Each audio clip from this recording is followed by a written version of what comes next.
J'ai pas voulu être photographe, c'était pas un plan de carrière pour moi. C'était, voilà, je fais des photos, mais je me considère pas forcément... je sais pas si je me considère photographe. Enfin si, je suis photographe parce que je fais des photos, mais c'est pas une carrière pour moi. Si je vivais pas, enfin si je ne gagnais pas ma vie en étant photographe, je ferais quand même des photos. Du coup, ça n'a jamais été une option, ça n'a jamais été quelque chose. Je me suis jamais dit, tiens, je vais être photographe comme Raymond Depardon est photographe. Ou, voilà, je fais des photos.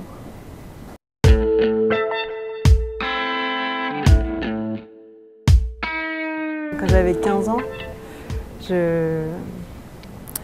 j'achetais, enfin, dans ma famille, on n'est pas très photographe, pas du tout même. Enfin, vraiment, on avait les pires appareils, je pense, du marché. Et du coup, j'achetais des appareils jetables. Et pendant des années, j'ai pris des photos avec des jetables de mon quotidien. C'était autant mes pieds que ce que je mangeais. Je dépensais un argent, enfin tout mon argent de poche passait dans ça.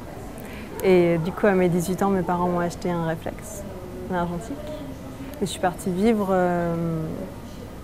en Nouvelle-Zélande, où j'ai pris des cours de photo. J'étais bergère la journée, je prenais des cours de photo aux Beaux-Arts le soir. Et c'est comme ça que j'ai commencé à développer mes photos, à vraiment, voilà, à vraiment m'intéresser vraiment à la photo.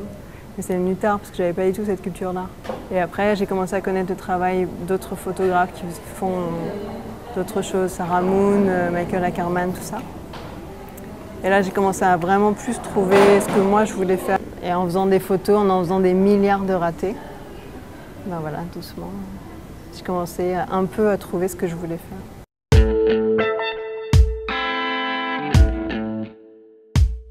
Il y en a deux que j'aurais vraiment adoré prendre. Bon, il y en a une qui est très connue et qui est hyper connue. C'est la photo de Sarah Moon. C'est une photo de Sarah Moon qui s'appelle La Mouette. On voit une mouette qui se retourne et elle l'a prise juste au moment où la mouette se retourne. Et enfin, c'est une photo pour moi complètement hallucinante. Elle a eu une chance hallucinante. Et puis bon, elle a énormément de talent, c'est sûr, mais je sais pas, je trouve que cette photo est juste, quand elle l'a développée, elle a dû être tellement heureuse de voir ce que ça avait donné, surtout qu'elle photographie en argentique, donc c'était pas gagné. La deuxième, c'est une photo que j'adore aussi, c'est une photo de Michael Ackerman.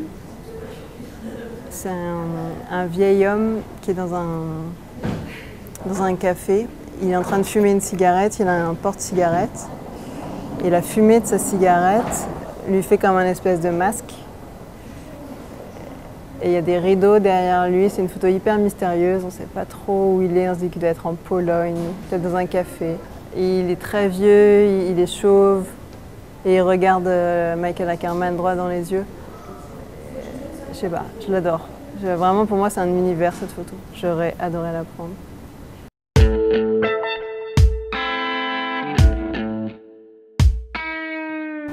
Donc, ça faisait longtemps que je voulais faire un travail sur l'absence. C'est un thème qui irrigue beaucoup mon travail photographique et cinématographique. En parlant à plusieurs personnes, je me suis aperçue que, tout le monde le sait et c'est pas un grand scoop, mais que beaucoup de gens vivent avec un absent, ou plusieurs. Pour beaucoup de gens, il y a un absent qui est très présent et qui intervient dans leur vie d'une façon ou d'une autre. Et du coup, quand la FNAC m'a proposé de travailler avec eux, de produire une expo et un livre, j'ai un peu sauté sur l'occasion parce que c'était quelque chose que j'avais envie de faire depuis très longtemps et puis là c'était un peu l'opportunité géniale de le faire. Et, voilà. Du coup, j'avais vraiment envie de faire un travail qui soit à la fois un travail très subjectif, que moi je prenne à mon compte les témoignages de plusieurs personnes et que je restitue un peu en photographie ce que m'inspirait leur témoignage. Et en même temps, j'avais aussi envie que ce soit un travail documentaire et que les gens aient le droit à la parole et puissent voilà, parler. Et du coup, c'est pour ça que le livre est à la fois un livre photo et à la fois un livre avec des textes qui sont des retranscriptions des entretiens des personnes que j'ai rencontrées. Disons que je ne m'inscris pas dans la photographie contemporaine conceptuelle. C'est plutôt un travail sensible, c'est aux gens de... J'ai l'impression que dans mon travail, les spectateurs font 50% du travail en fait. J'essaye de créer de montrer des univers qui puissent parler l'intimité des gens.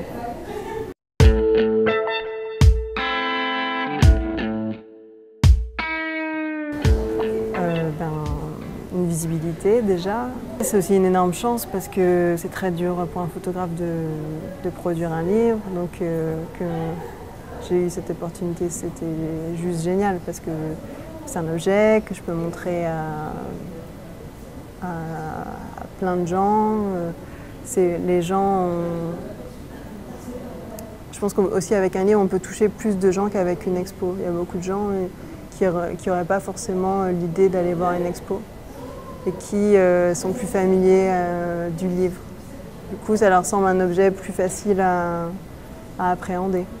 Et on entre, à mon avis, plus facilement dans la photo avec un livre qu'avec une expo, parfois. Quand on ne vient pas d'un milieu où c'est naturel d'aller voir une expo. Donc déjà, ça c'est génial parce qu'il y a plein de gens qui sont d'un milieu très modeste, à qui j'ai montré mon livre et qui ne pensaient pas que ce genre de photo leur plairait et qui m'en parlent comme ah oui, cette photo, ça m'a fait penser, moi, à quelque chose de mon histoire. Et ça, c'est super de pouvoir toucher d'autres gens. Et puis, c'est aussi super de pouvoir toucher des gens de la profession, des professionnels de la profession.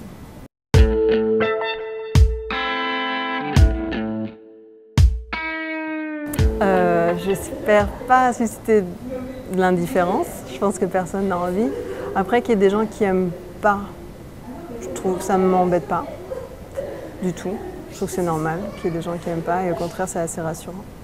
Mais ce qui, moi, me fait plaisir, c'est quand quelqu'un me dit ce que je vous ai dit,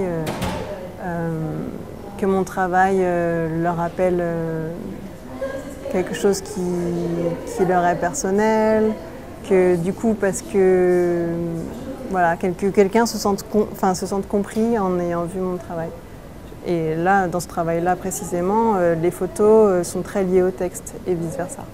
Du coup, comme c'est sur l'absence, moi ça m'intéresse beaucoup quand quelqu'un me dit qu'elle me raconte son histoire et que c'est une histoire importante pour lui.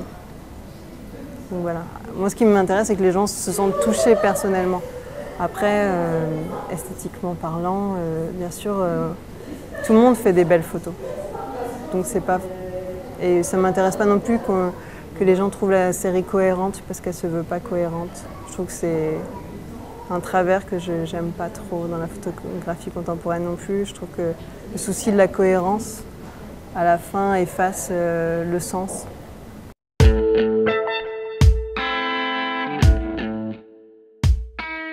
Mon prochain travail, en fait, là, je pense que je vais faire complètement autre chose. J'ai beaucoup exploré l'intimité, la subjectivité, ce que moi je ressentais de la photo, ce que j'avais envie moi de montrer. Là j'ai vraiment envie de faire un travail beaucoup plus documentaire et je pense que j'aimerais bien faire un travail sur une usine et que je connais. Voilà. Et j'aimerais bien faire des portraits de gens dans cette usine et que ce soit pas du tout un travail flou, subjectif. Mais au contraire, voilà. J'aimerais bien voir un peu ce que je donne ailleurs.